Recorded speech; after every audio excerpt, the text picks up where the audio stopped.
আচ্ছা, আমার মতন কে আছো যে আন্দোলনে যোগদান করতে পারছো না?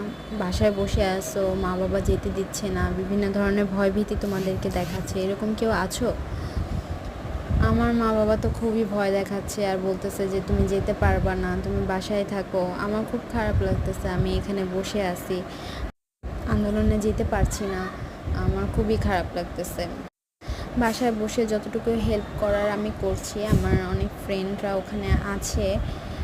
তো আজকে আমাদের বাসার সামনে অনেক গ্যাঞ্জাম হয়েছে, অনেক মানুষ আসছে এখানে, অনেক আন্দোলন হয়েছে, কিন্তু আমি কনফিউজড ছিলাম যে ওরা আসলেই ছাত্র কিনা।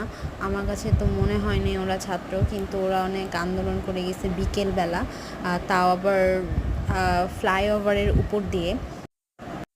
যাই হোক, ছাত্র কিনা জানি না, যদি হয় তাহলে অবশ্যই দোয়া রইল সবার